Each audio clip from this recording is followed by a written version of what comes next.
Hare Krishna. A very important verse from the fourth chapter of Bhagavad Gita, which by now everyone knows is about transcendental knowledge. And this one is about a topic that most of you, if not all of you, have heard about, inquired into. And this is about the topic of a spiritual master, accepting a spiritual master, what the need for such a commitment is, what's the qualification for accepting a guru, what is the qualification of a guru. These things are summarized in this verse, and it actually continues on into the next verse as well, and I may try and touch on that in the few minutes that I have here. Now let me read the Sanskrit and then the translation. Tadvidhi pranipatena pariprashnena sevaya upadekshanti te jnanam jnaninas tattva darshinaha. Just try to learn the truth by approaching a spiritual master. Inquire from him submissively and render service unto him. The self-realized souls can impart knowledge unto you because they have seen the truth. There's a lot here, and I've got very little time, or at least our videos are relatively short. Let's just go through these points one by one in the verse. Just try to learn the truth. Tad vidhi. Tad means what was being referred to in the previous verse, and that is the truth. Do we want to learn the truth? Is yoga, is spiritual life, is life itself? Is it just about sweet nothings? Do I want, when I'm looking for a guru, do I want just some nice, soft, cozy, fluffy, sweet nothings? Or do I want the truth? Or am I a cheater and do I want to be cheated? That's really up to us because the truth is not necessarily cheap, and it's not easily understood, put to practice, and perfected. Because, as we've already discussed earlier, the truth is ultimately a supreme person, and what that supreme person makes known to us is knowledge. And knowing things as they are is called truth. So knowing the three phases of knowledge: relationships, cultivation, which means the practice of yoga, and perfection, knowing that, and knowing that this is all meant to be dedicated to the Supreme Person, that is truth. And these things are established facts, science, nothing new to be discovered. So do we want the truth? Now, if you want the truth, then he says, then approach a spiritual master. Just try to learn the truth by approaching a spiritual master. And now he says, inquire from him submissively and render service unto him.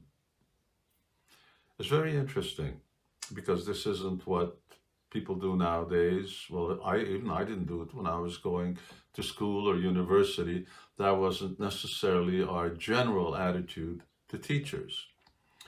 But the concept of guru is not just someone who gives me academic knowledge. It's the person who personifies the truth, and therefore I see him as the representative of the absolute truth, and I deal with him or respect him in the same way that I would respect the Supreme. And that, what does that mean? Two things here. Well, when you approach someone, you have to be submissive. If you want knowledge, you have to inspire someone to actually speak. And there's a certain attitude that inspires someone to reciprocate. And that is that a student is submissive and render service. The concept of ashram in days of yore and even currently, for instance, our ashrams that we have for our institution all over the world, including in Hungary, where I am, is a place where someone actually learns, lives 24 hours a day, and learns. Which is, again, somewhat different than school. Now, sometimes students also live in dormitories, or they live in facilities in colleges and universities. But the living in is very much different type of conduct than what goes on in the classroom.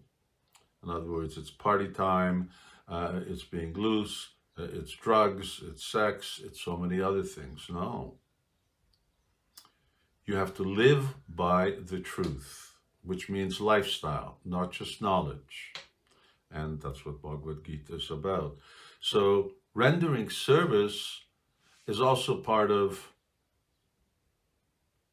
showing my sincerity for actually acquiring knowledge, which is not just academic knowledge, but knowledge of surrender, knowledge of how I actually can devote myself. Because when we're talking about bhakti, we're talking about devoting myself to the Supreme and render service unto Him. But I can't render direct service now to the Supreme because I don't have the eyes to see Him. But I do have the eyes to see the representative. I'm here in Hungary. I'm also a Canadian citizen.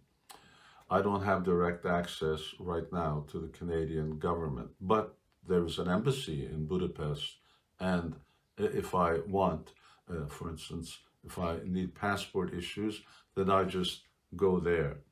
So Guru is also the representative of the Supreme, and therefore I treat him the same way as I would treat the Supreme. Now, the self-realized souls can impart knowledge unto you because they have seen the truth. The Guru has to be self-realized. And what does it mean to be self-realized? Does it mean that you sit in some asana position for a long time? Is it that you can teach asanas? No, you have seen the truth. What's the truth? Seeing the truth means, in the highest sense, to have audience with the Supreme. But see the truth in another sense means that I understand the teachings of the Supreme. I understand who He is, how His potencies work, how He creates. I know the science of bhakti. I know how it's put to practice. I've done it myself.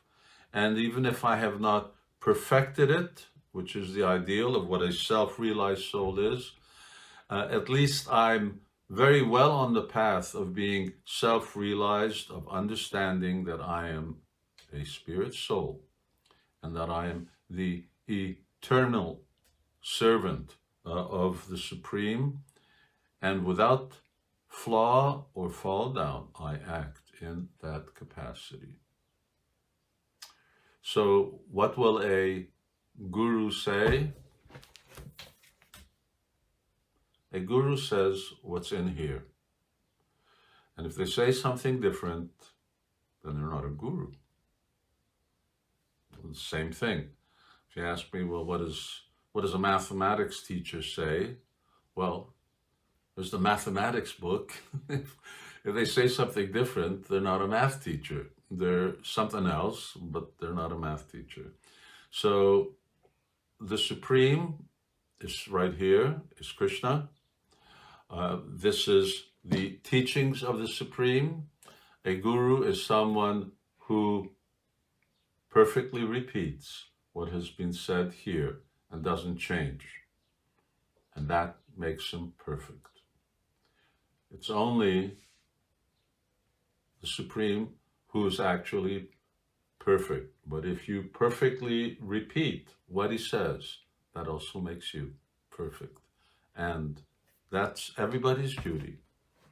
In other scriptures, it is stated, it is the duty of every human being to find a spiritual master, to surrender to them, and to be taught by them. Without doing that, one has actually spoiled the human form of life. So that's something to keep in mind if we're really serious about advancing forward in bhakti.